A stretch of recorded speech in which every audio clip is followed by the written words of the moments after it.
নমস্কার ভক্তিদাস, আমি আজ চলে আসলাম আপনাদের কাছে গীতার 6ষ্ঠ অধ্যায় অভ্যাস যোগ নিয়ে। শুভ চিন্তা, শুভ ভাবনা দিয়ে দিনটা শুরু করি। সবার ভালো হোক, কল্যাণ হোক, মঙ্গল হোক, সর্বত্রই ভালো হোক।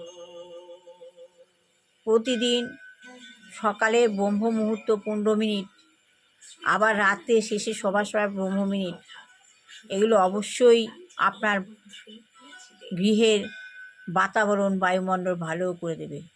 সব শুভ হবে, শুভই শুভ। এই সকালের 15 মিনিট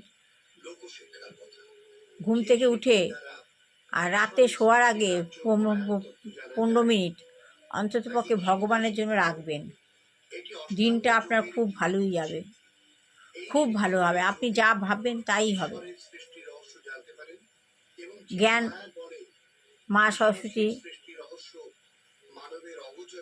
মা সরস্বতীকে আপনি স্মরণ করবে, মা সরস্বতী আপনাকে এই কাজ করিয়ে দেবে। গীতা গীতা শ্বেত পদ্মাসনা দেবী, শ্বেত পুষ্প শোভিতা, শ্বেতাম্বর নিত্যা গন্ধানু লেপনা, শ্বেতা প্রসূত্ত হস্তা চ শ্বেত চন্দন চর্চিতা, শ্বেত বীণা ধরা লঙ্কার ভূষিতা, বন্দিতা সিদ্ধ গন্ধর বচিতা, পূজিতা মুনিভি সর্বে ঋষি বিস্তুতে সদাস্তুতে নানেন তাং দেবীং সরস্বতীং জিষান্তি সন্দাং সর্বাং বিদ্যাং লভন্তিতে।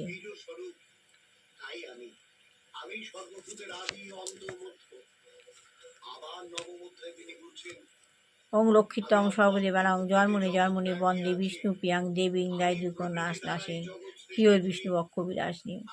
ওং বিষ্ণুর পোষ্য ভাজ্যাসী পদে পদারায় শুভে সখাত্ত পাহিমাম দেবী মহালক্ষ্মী নমস্তুতে। গীতা গীতা গীতা।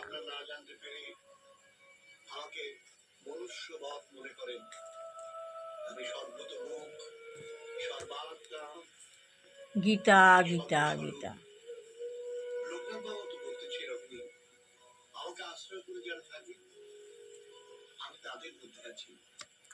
গীতা 6ষ্ঠ অধ্যায় অভ্যাস যোগ। শ্রী ভগবান কইলেন, কর্মফল চিন্তা যিনি না করি যখন আপন কর্তব্য কর্ম করে সম্পাদন, তিনি সন্ন্যাসী যোগী নাই হয়। নিরগ্নি অগ্নি কবু যোগী নাই হয়, সন্ন্যাস যোগী কবু ভেদ নাহি রয়।